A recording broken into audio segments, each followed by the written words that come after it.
My name is Cora Ryland, though in my past life as a test pilot, they called me Merlin. I'm 38 years old now, an aerospace consultant, which is a sterile way of saying I spend my days analyzing the ghosts in machines. For nearly 2 decades, I've trusted the cold, hard language of physics, the whispered truths of wind over a wing. But no blueprint, no wind tunnel simulation, could have prepared me for the silence that would fall over the North Atlantic, miles above the Earth. It began, as most life-altering moments do, in the mundane. My older brother, Julian, and I were on a flight from London to Boston. We were flying home to bury our father, though for Julian, I suspect the journey was less about mourning a life and more about consolidating an estate. He saw the world in assets and liabilities, and I, it seemed, had always been filed under the latter. We were in the plush, impersonal comfort of business class. He'd taken the aisle seat, naturally expanding into the space with an air of practiced ownership. I was by the window, my reflection a faint, ghostly presence against the backdrop of the bustling Heathrow tarmac. As I buckled my seatbelt, the familiar click settling in my gut, Julian leaned over. His cologne, sharp and expensive, felt like an intrusion. "Just try to relax and be a passenger for once, Cora," he said, his voice a low murmur meant to sound like advice, but landing like a verdict. "The world doesn't need you to calculate its thrust-to-weight ratio today." I turned my head to look at the sweeping wing outside, the intricate assembly of rivets and control surfaces a familiar comfort. I didn't answer. Over the years, I'd learned that my silence was a fortress Julian didn't have the patience to breach. He'd never understood my choice to pursue a life in the sky, to trade the polished mahogany of our father's world for the cold aluminum of a cockpit. He saw my career not as a calling, but as a protracted, incomprehensible rebellion. Even now, on this solemn pilgrimage, he couldn't resist the small, casual dismissals that kept the hierarchy between us firmly in place. The engine spooled up with a deep, resonant hum, a sound that for me was a kind of homecoming. I leaned my head against the cool glass and let the vibrations travel through me, a familiar lullaby. The world outside began to blur, and we lifted into the gray English sky, leaving the solid ground and its tangled certainties behind. That was when the world tilted on its axis. The first indication wasn't a bang, but a dissonance. A sudden, ugly shudder ran through the airframe, a violent cough from the right side of the plane. It was a vibration I knew not from commercial travel, but from simulations of catastrophic failure. The cabin lights flickered once, twice, then steadied. A collective gasp rippled through the passengers. The overhead bins rattled ominously. A thin, acrid smell, like burnt electronics, began to snake its way through the recycled air. Before the first scream, the oxygen masks deployed, dropping from the ceiling with a startling, plastic finality. A baby began to wail a few rows back, its sharp, terrified cry cutting through the rising murmur of panic. I saw Julian's hand, usually so steady as it signed million-dollar deals, tremble as he reached for his mask. His face was a pale, bloodless mask of its own. He fumbled with the strap, his eyes wide and unseeing. The pilot's voice came over the intercom, strained but level, reciting the practiced liturgy of emergency. But beneath his calm, I could feel the aircraft behaving badly. The gentle roll of turbulence had been replaced by a sickening, asymmetric yaw. The plane felt wounded, limping through the sky. Then a different voice cut through the cabin, not from the main intercom, but a whisper carried on the internal crew line, just loud enough for me to hear. A flight attendant was speaking into her handset near the galley, her back to the passengers. "Get me Merlin. Seat 4A. Now." I froze. Merlin. The name was a relic, a ghost from a life I'd packed away in sealed boxes. No one on this flight should know that name. It was buried in classified service records and the memories of a handful of engineers and pilots. Julian grabbed my arm, his grip surprisingly strong. "Sit down," he hissed, his voice tight with fear. "Don't you dare. You're not in charge here. You'll only make it worse." I looked at him, my gaze steady. The fear in his eyes was naked, stripped of all his boardroom bravado. For the first time in a long time, He wasn't my arrogant older brother. He was just a man terrified of falling. Not today, Julian, I said, my voice quiet but absolute. I unbuckled my belt and stood. The aisle seemed to pitch beneath my feet, but years of learning to move in unstable environments had given me a low center of gravity. Passengers stared, their faces a mixture of confusion and hope. As I made my way toward the front, the head flight attendant met me. Her face was pale, but her eyes were focused. "Are you Merlin?" she whispered, the name a desperate password. I nodded once. She didn't hesitate. She opened the cockpit door, and I stepped inside. The atmosphere was a controlled chaos of competing urgencies. Red and amber lights flashed across the control panels, a silent, screaming chorus of system failures. The captain, a man whose face was etched with the strain of holding back a tide of disaster, looked up. His eyes, when they met mine, held a flicker of desperate recognition. "You're Ryland?" he asked, his voice tight. "The manifest said you have experience with complex flight dynamics." "Cora Ryland," I confirmed, my eyes already scanning the primary flight display. The data was stuttering, unreliable. "Former test pilot. Aerospace consultant. I can help." He nodded, a sharp, decisive movement, and gestured to the co-pilot's seat. The first officer was slumped forward, conscious, but clearly overwhelmed, his hands hovering uselessly over the controls. The captain began rattling off a string of technical jargon, a rapid-fire summary of failures. Asymmetrical thrust from the one remaining engine, a damaged hydraulic line bleeding pressure, corrupted data feeds from the sensors on the right wing. I processed it all, my mind shifting from the soft focus of a passenger to the sharp, analytical precision of a pilot. My voice, when I spoke, cut through the noise. "We have a compounding failure. The yaw is inducing sensor bias. We can't trust the airspeed indicator on the right. We need to fly on raw data and feel." The captain's eyes widened slightly. He understood. I wasn't just a former pilot. I was someone who spoke the language of a plane that was actively trying to lie to its crew. As I settled into the seat, I could feel the weight of 250 souls pressing down. Every instinct, every lesson learned from 1,000 hours of pushing experimental aircraft to their breaking point surged to the forefront of my mind. I didn't reach for the yoke. Not yet. I began to talk, feeding the captain the corrections he needed, interpreting the aircraft's groans and shudders into the cold, clean language of numbers. Through the still-open door, I saw Julian. He was standing in the aisle, gripping a seat back for balance, his face a canvas of utter disbelief. The brother who, just an hour ago, had dismissed me as a mere passenger, was now watching me step into the heart of the storm. He said nothing. He couldn't. The captain's hand brushed mine as he pointed to a flickering gauge. His voice was low, stripped of everything but the essential. "I can't get a stable read on the port hydraulic pressure." "Then we ignore it and prepare to fly without it," I said, my own voice a reflection of his calm, focused, and absolute. "I'll take responsibility for the calculations. You fly the plane." As the cockpit door clicked shut, sealing us in with the storm, my mind flashed back, not to a failing aircraft, but to a quiet office years ago. I had just finished a high-risk flight program, pushing a prototype to its absolute limits and bringing it home safely. My flight log was flawless. My performance impeccable.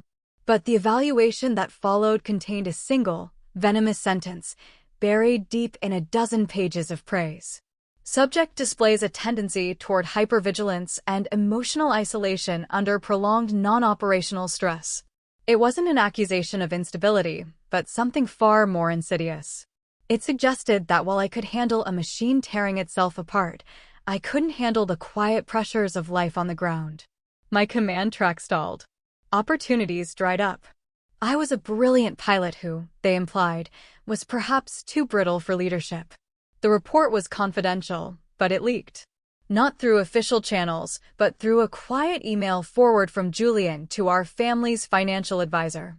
I discovered it by accident, years later, tucked away in a file of estate planning documents.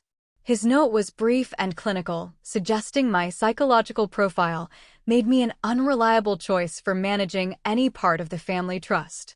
He was laying the groundwork for this very moment, for our father's death, long before it happened.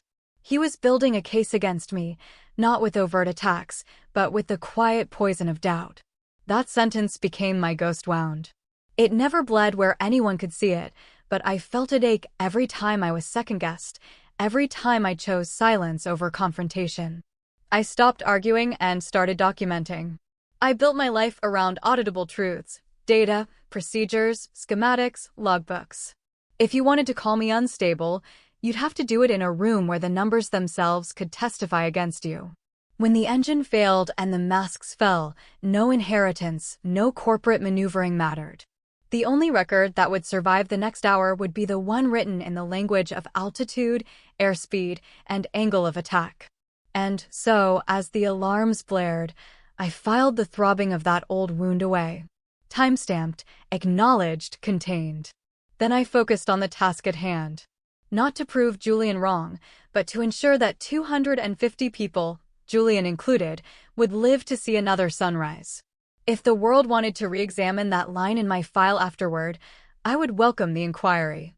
Numbers don't get emotional. And a truth, properly recorded, has no fear of turbulence. Our father had built his world not with bravado, but with the patient, quiet accumulation of brick, mortar, and blue-chip stocks.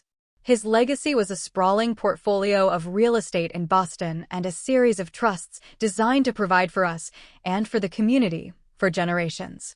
Julian saw this legacy not as a responsibility, but as a kingdom. And he had crowned himself king long before our father's final breath. The day before our flight, in a sterile meeting room at a Canary Wharf hotel, he had laid out his plans. Legal documents were spread across the polished table like a declaration of war. He spoke of probate, of fiduciary duty, of tax mitigation strategies, his words a dense fog of jargon designed to exclude me. This is a complex financial ecosystem, Cora, he'd said, his tone dripping with condescending patience. It requires a certain kind of navigation. Not the kind you're used to. He believed my world of physics and flight was a charming but ultimately irrelevant hobby. He couldn't see that managing the energy state of a multi-ton aircraft in 3 dimensions required a discipline and clarity that would make most boardrooms wilt. I let him talk. I'd learned that people who need to control the narrative are often undone by the silence of others. The will was straightforward, a fair division of assets, with significant endowments to educational and arts foundations our father had cherished. But Julian was already floating the idea of contesting it, subtly weaponizing the old psychological report he himself had leaked. He was painting a picture of me as a brilliant but volatile eccentric, unfit to manage a lemonade stand, let alone a multi-generational trust. I didn't argue. I simply took out my small, leather-bound notebook, a habit I'd kept since my test pilot days. Back then, it was for logging flight data, engine performance, subtle shifts in handling. Now, I used it to log Julian's words. I wrote down his exact phrases, complex financial ecosystem, not the kind you're used to, his veiled references to my unique pressures. It wasn't about revenge. It was about creating a record. A logbook of the truth. When you want to dismantle a lie, you don't fight it with emotion. You anchor it to a timeline of verifiable facts. On the morning of our departure, as he stood at the gate tapping away at his tablet, he delivered his final, casual blow. When we get to Boston, he said, not looking up, I'll be meeting with the lawyers. It's best if you're not involved in the initial strategy sessions. It's a different kind of turbulence. That was the spark. Not because I craved his inclusion, but because of his fundamental misunderstanding of strength. He believed power was asserted. I knew it was demonstrated, often in silence, until the moment it was required. As we boarded, I slipped my notebook into my carry-on. Its familiar weight was a comfort. It was my black box, my silent witness. Julian could posture all he wanted. Every word was already on the record. In the cabin, as the engines hummed to life, I saw my reflection in the window, calm, observant, detached. Endure. Record. Respond only when essential. It was my new mission profile. Quiet precision, not loud reprisal. He didn't know it, but his world of carefully constructed words was about to collide with a reality that had no respect for rhetoric. When the right engine tore itself apart and the cockpit needed Merlin, every insult, every condescending remark became nothing more than irrelevant noise. The only thing that mattered was who could fly the plane. We were over the midpoint of the Atlantic when the aircraft's struggle became a palpable thing. The autopilot, unable to reconcile the conflicting data from the damaged sensors, disengaged with a sharp, electronic chime of surrender. The captain fought the yoke, his movements economical but laced with strain. The plane wanted to drift into a slow, deadly spiral, pulled by the asymmetric thrust of this single laboring engine. Task saturation was descending on the cockpit like a thick fog. You can't see it, but it suffocates decision-making, turning simple actions into complex, multi-step procedures. The first officer, his face pale and beaded with sweat, was cycling through emergency checklists, but his hands shook, his focus fractured.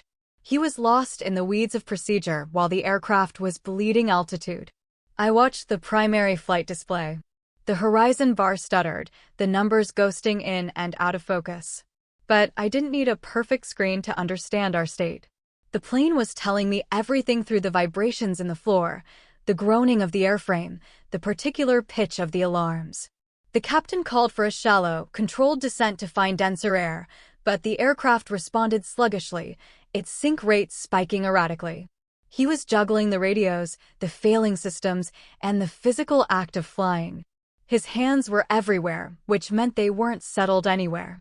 "Take the secondary controls," he said, his voice tight. It wasn't a surrender, it was a division of labor. My hands closed around the smaller, auxiliary yoke. My thumb found the trim switch. My world narrowed, my focus shrinking to that thin, wavering horizon line. Muscle memory, honed over thousands of hours, took over where conscious thought faltered. I felt the aircraft's intentions, the way the nose wanted to wander, the way a wing wanted to dip. I didn't fight it. I coaxed it, applying small, patient pressures, letting the plane settle before applying the next correction. It was a conversation, not a command. The stall warning chirped again, a short, clipped burst of sound. Passengers were praying, their soft, desperate murmurs a constant, low hum audible even through the cockpit door. I saw Julian's face in my periphery, a mask of pure, unadulterated terror. He had built his world on the illusion of control, and it was dissolving around him at 800 feet per minute. I pushed his image from my mind. Pride can't hold altitude. Physics can. We were adrift between continents, between air traffic control zones, between the life we'd known and whatever came next. The only jurisdiction that mattered now was the law of aerodynamics, and it is a brutally impartial judge. "Give me weight and balance," I said to the captain. He read off the partial figures he could find. I extrapolated the rest, building a three-dimensional glide map in my mind, a map no screen could render. The aircraft sagged again. I eased the nose forward, trading precious altitude for a bit more airspeed, for a sliver of control. Survival is always an exchange. You spend one currency to gain another. The captain's breathing was rapid, his checklist cadence broken. "Slower," I said, my voice calm and even. "One thing at a time. You handle the radios. I'll fly the problem." Outside, the clouds were streaks of charcoal against an indigo canvas. Inside, our universe had contracted to a few critical numbers: torque values, pitch angles, and the stubborn will of a machine not to succumb to chaos. I knew we had minutes, not hours. Enough time for one good decision, maybe two. Anything more was a luxury we couldn't afford. So I flew the airplane first. The problem second. The procedure third. Because that is the hierarchy that keeps people alive. The captain and I worked in a state of fluid, unspoken partnership. I fed him the numbers, the small, critical adjustments, and he relayed them to the controllers at Shanwick and Gander. For the first time since the explosion, the cockpit felt like a single, functioning organism. Then the workload inverted. He looked at me, his jaw tight. "I have never flown a heavy jet on a single engine with this much instability." It was a confession. I answered without ceremony. "I have. On prototypes designed to be unstable." The handoff was seamless. He slid his palms from the yoke. I wrapped mine around it, my thumb resting on the trim switch. He took the radios, his voice finding its rhythm now that he had a single, clear task. My own voice grew cooler, more precise, shaving words down to pure data. Pitch 1 degree down. Hold bank at 2 degrees right to counter the engine torque. We need to maintain best glide speed. Call it out. The aircraft bucked, a spasm of protest. I let it speak, then answered with a gentle but firm correction. The sine wave of control began, a moment of stability, a tremor of doubt, stability again. Each oscillation taught me the next move. Each correction taught me the next restraint. In a crisis, you don't chase perfection. You chase the trend line that leads to survival. The captain relayed my numbers to Gander. A new shudder rattled the rudder pedals. I feathered my inputs, coaxing the tail back into alignment like calming a spooked animal. Small pressures. Patience. Repetition. You're flying by feel, he said, his voice a mix of awe and disbelief. There's nothing else left to trust, I replied, my eyes fixed on the wavering horizon. Then Gander came back with an advisory. A pocket of severe convective turbulence was forming directly on our path. I altered our heading by 2 degrees, a tiny deviation, searching for a smoother river of air. It was a gamble, spending horizontal distance to preserve vertical stability. The captain didn't question it. In a free fall, trust is earned in seconds. In the cabin, his voice came over the intercom, calm and reassuring. He told them we had a specialist in the cockpit, that we were working on a solution. He didn't use my name. He didn't need to. Names don't slow a descent rate. Work does. Julian's silence pressed against the cockpit door. He had run out of words for his contempt, and fear had a grammar he couldn't wield against me. The oscillations narrowed. The aircraft began to settle into the flight profile I was demanding of it, a wounded creature that had finally decided to trust my hands. You've got it, the captain said softly. We've got it, I corrected. Then the next data packet arrived from Oceanic Control, and the numbers confirmed my deepest fear. The oil pressure in the remaining engine was dropping precipitously. It was going to fail. We were about to become a 170-ton glider. And our only chance was a single, desperate shot at a strip of concrete that the maps had almost forgotten. The moment came with a final, metallic scream. A sharp, grinding shudder vibrated through the fuselage, and then, silence. Not a gradual fade, but an abrupt, total absence of thrust. The sudden quiet was more terrifying than any alarm. The aircraft was no longer a powered machine. It was a falling object, subject only to gravity and the grace of its design. Engine 2 is gone, I said, my voice a flat line in the deafening stillness. The captain confirmed it with a glance at the dead gauges, his hand instinctively reaching for switches that no longer did anything. With the loss of the engine came the loss of primary hydraulic power. The controls grew heavy, sluggish, like trying to steer through thick mud.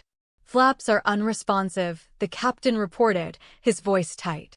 The indicator light blinked a mocking red. We'll land clean, I said, my mind already calculating the new, terrifyingly high landing speed. But I'll need to feel every shift in the angle of attack. He nodded, his focus now entirely on monitoring our rapidly decreasing altitude. I was no longer just assisting. I was flying. Not with instruments, not with automation, but with the living, tactile feedback of the airframe beneath my hands. The nose dipped. I eased back on the yoke, feeling the immense resistance. Too much back pressure and we'd bleed our precious energy and stall. Too little and our descent would be too steep to ever flare for landing. And in that moment, for 4 terrifying seconds, my mind went white. I will never admit it in a hearing. I will never write it in an official report. But as I felt the dead weight of the controls, a single thought, cold and sharp, pierced through my training. If I fail, Julian's narrative becomes the truth. The unstable sister who reached too far. Then, just as quickly, the thought was gone, burned away by a hotter, fiercer fire. 250 lives. I pushed the thought down, burying it under layers of drilled procedure and pure, primal instinct. I kept flying. The cockpit was now a sanctuary of essentials.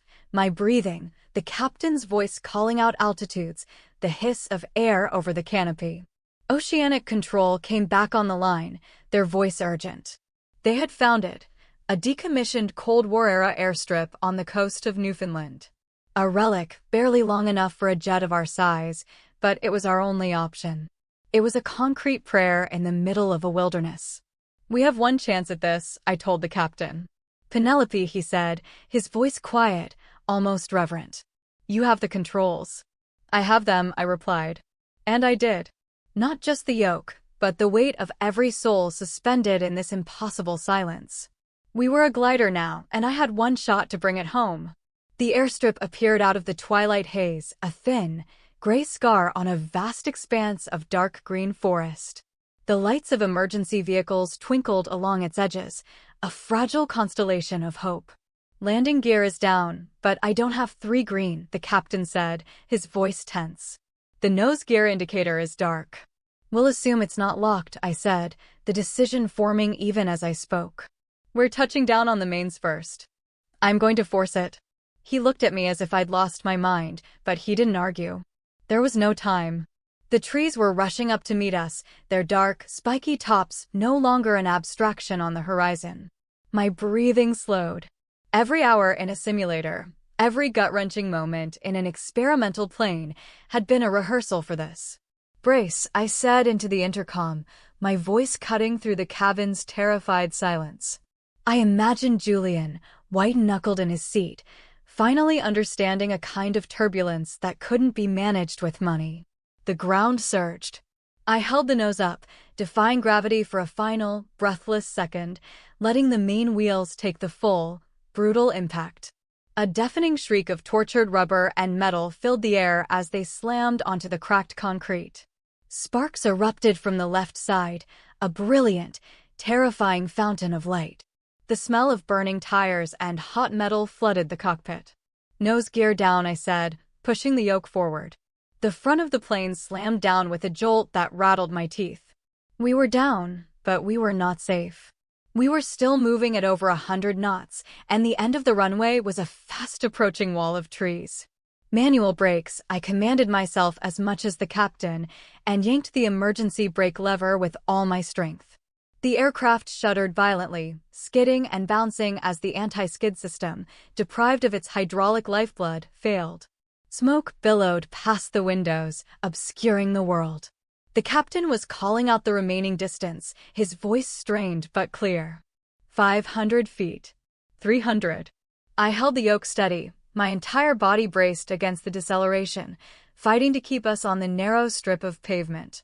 The trees were no longer a distant threat, they were right there. I could see individual branches. My heart was a frantic drum against my ribs, but my hands were rock steady. This wasn't a landing anymore. It was a brawl with physics. 50 feet, the captain yelled. With a final, guttural roar of protest from the brakes, the aircraft slewed sideways and shuddered to a stop. The nose was buried in the scrub brush just feet from the solid trunk of a massive pine. Silence. A profound, absolute silence that lasted for a single, shared heartbeat. Then, the sound of survival erupted from the cabin behind me. Sobs, cheers, a raw, ragged wave of laughter and disbelief. I sat frozen, my hands still fused to the yoke, the ghost vibration of the landing still humming in my bones. We were alive. We were on the ground. The applause from the cabin was a distant, muffled thunder.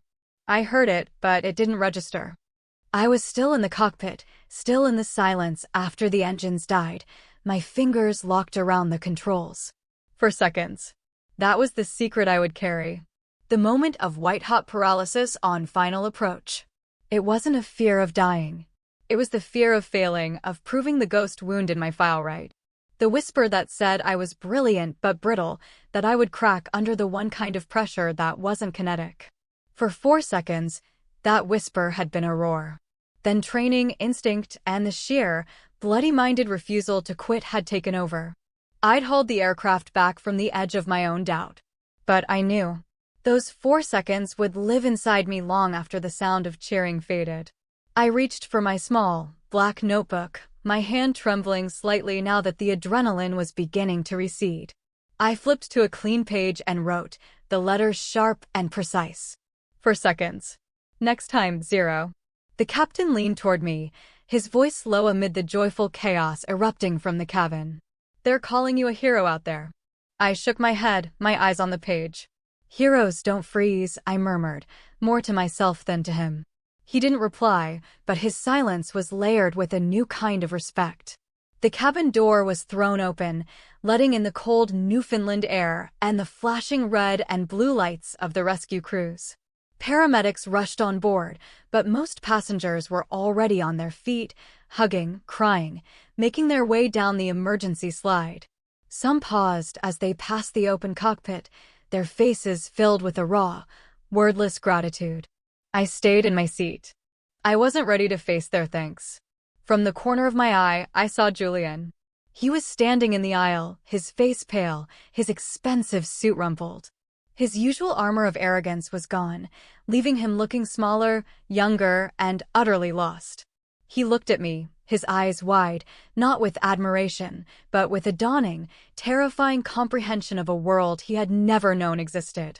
A reporter's voice shouted from beyond the cordon of emergency vehicles. Who landed that plane? I ignored it, but I knew the story was already taking flight. Someone would have told them my name. Someone would have used the call sign. It was only a matter of time before Merlin, the ghost from my past, became a headline. Later that night, in a makeshift shelter, I overheard the captain on a satellite phone with someone from the NTSB. Words like unprecedented, procedural deviation, and full inquiry floated through the air. The world was already preparing to dissect my decisions, to put every control input, every calculation, every second of my flight under a microscope. The story wasn't over. While the passengers were calling me a hero, the lawyers and investigators were sharpening their pencils. And when they came for me, I would have to decide whether to tell them the whole truth, including the part about the 4 seconds of damning silence in my own head.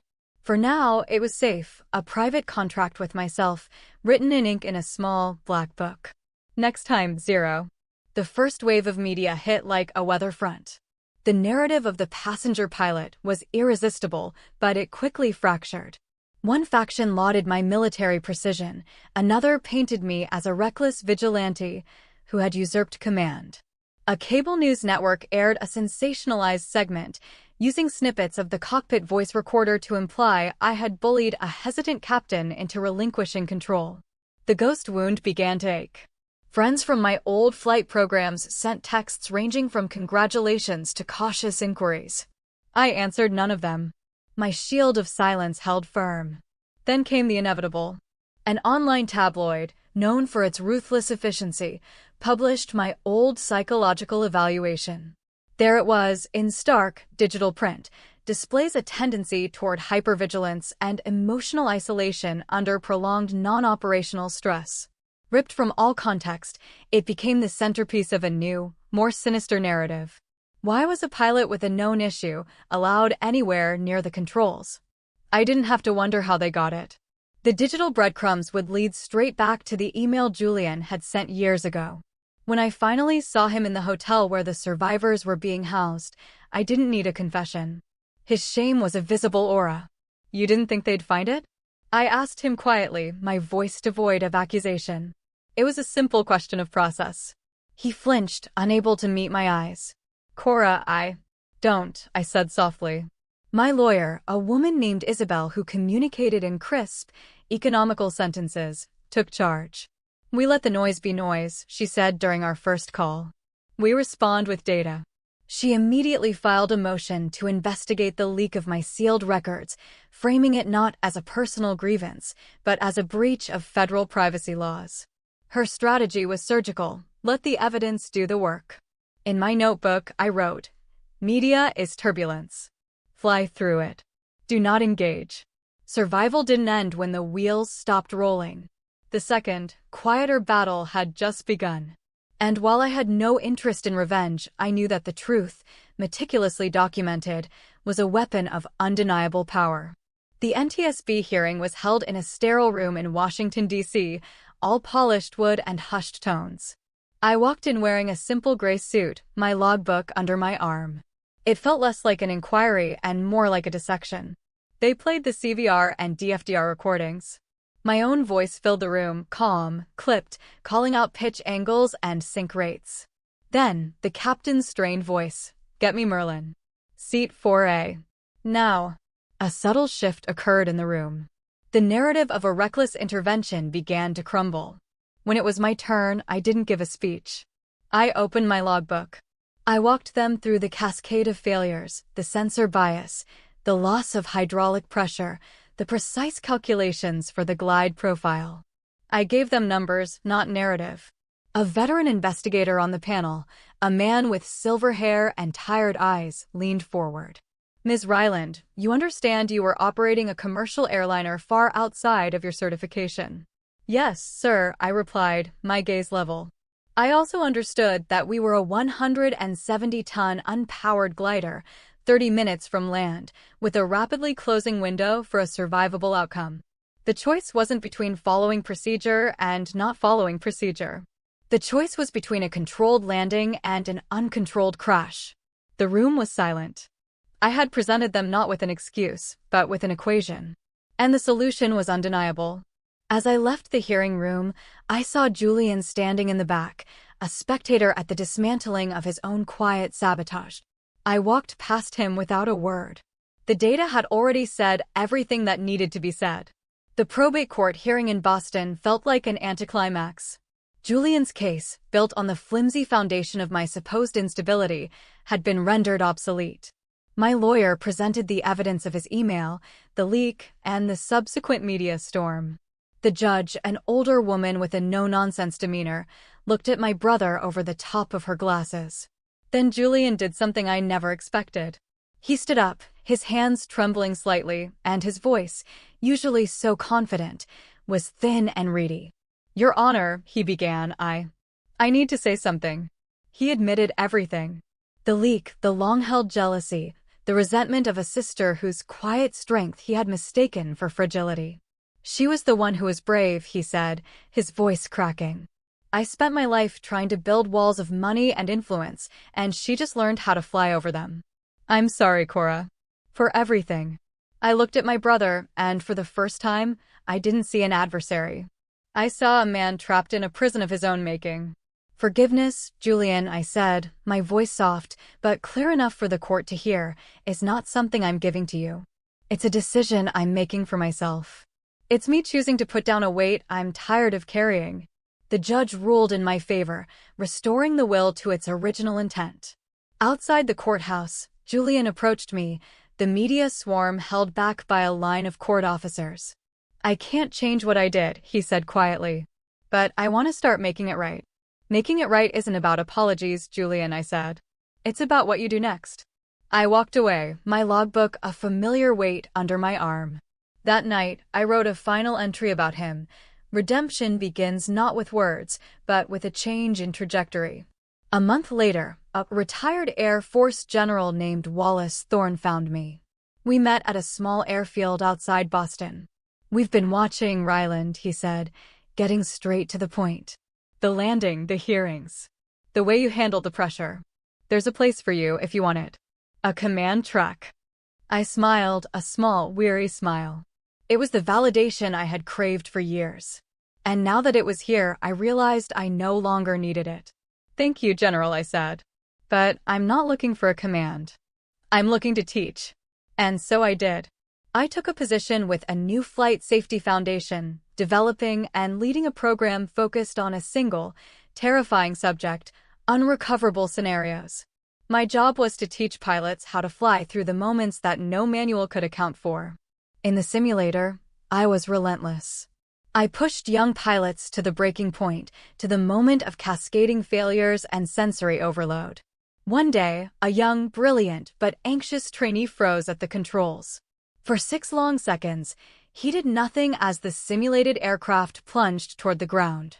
I let the silence hang in the air, then I leaned in close. Do you want to know a secret? I asked him quietly. He nodded, his face pale. I froze too, I said. For 4 seconds. On final approach. I was terrified. But courage isn't the absence of fear. It's the moment you decide to act anyway. It's what you do in the fifth second that matters. I saw something shift in his eyes. A flicker of understanding. The knowledge that failure wasn't a verdict, but a data point. He took a deep breath, his hands steadied, and he began to fly the problem. In my logbook, I wrote, "Teach the fifth second." The reunion was a year later, in a quiet hangar in Boston, organized by the airline.